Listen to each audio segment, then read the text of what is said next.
Hello again, fellow creeps, and welcome back to the Mask Fan Attic, home of cool and interesting Halloween masks and other spooky things. Always nice to have you here in the attic. Hope you're staying nice and comfortably toasty warm up here.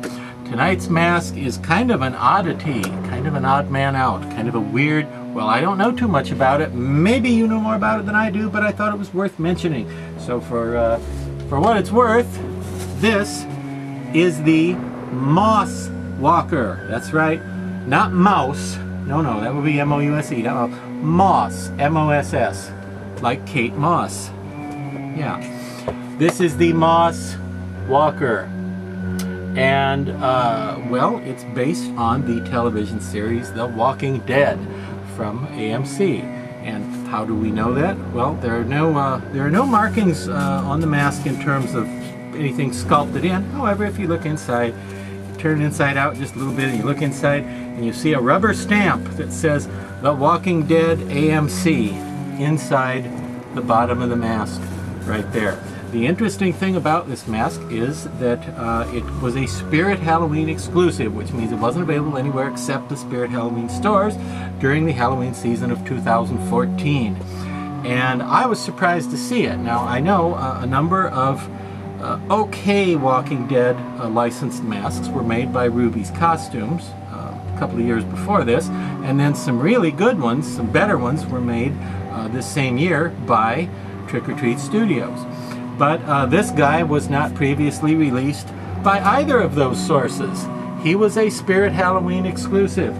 Now, here is how he was sold at Spirit Halloween, with those little plastic annoyances going through him, holding him on this tag for extra cheesiness, okay?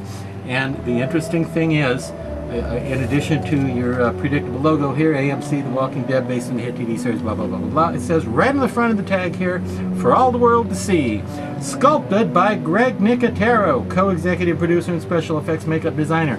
Now, to me, that's pretty significant, because other than Tom Savini, who was a makeup artist and a celebrity at the same time way back in the 80s, it doesn't often happen that a makeup artist would be considered to be a household name, to the extent that they would go ahead and name him on a product tag that is not aimed specifically at horror fans, but Halloween partygoers in general, meaning just the general public, right?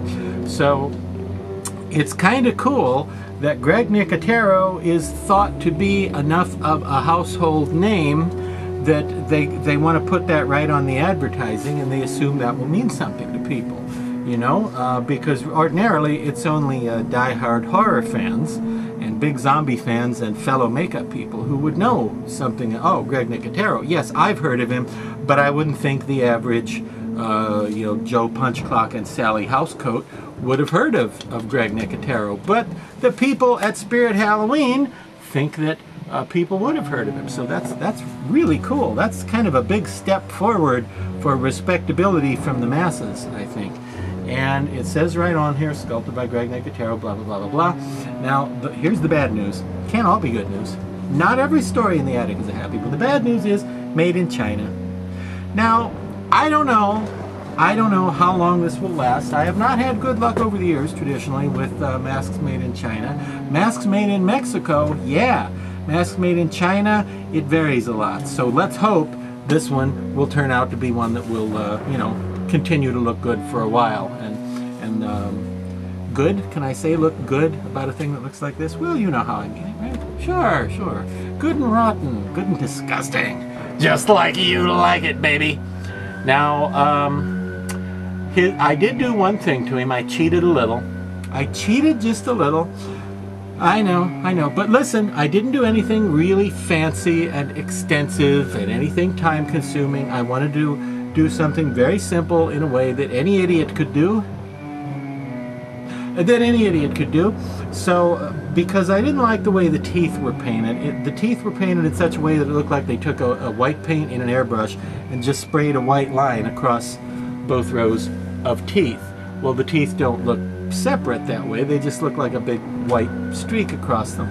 So what I did was took some dark brown paint, not fancy schmancy mask paint from some highfalutin mask making supply. Nothing like that, just plain old brown acrylic craft paint like you can get anywhere, like you can get in the crafts department of your local mall wart.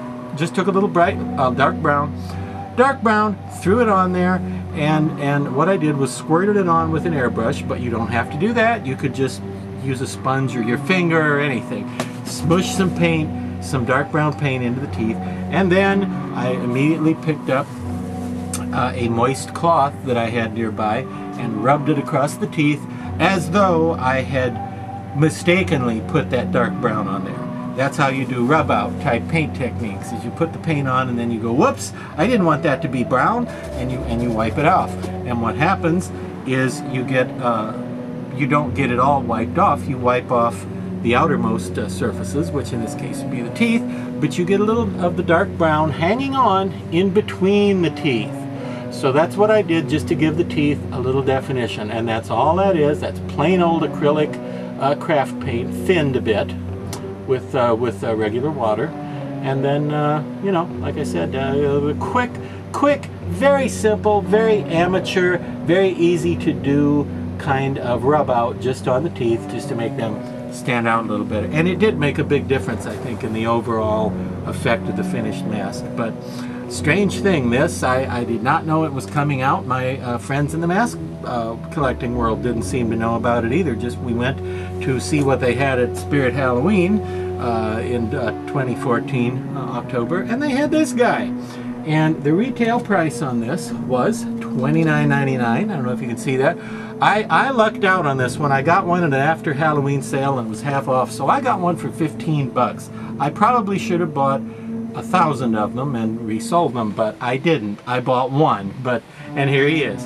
But he was 15 bucks. Can't go wrong. Nice full head. And again, it's got the Greg Nicotero seal of approval. And for those of you who don't know, Greg Nicotero is, of course, the N of KNB Effects Group. It's got the Greg Nicotero pedigree going on, which means you know it's going to be wonderfully sculpted. And I like the green moss growing on his face. So yeah, that's your mask for this week. The strange and unheralded, suddenly appearing Moss Walker from The Walking Dead.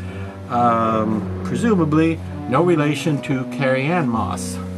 Although he does have some carrion in the moss. You get it? Carrion? Carrie-Anne?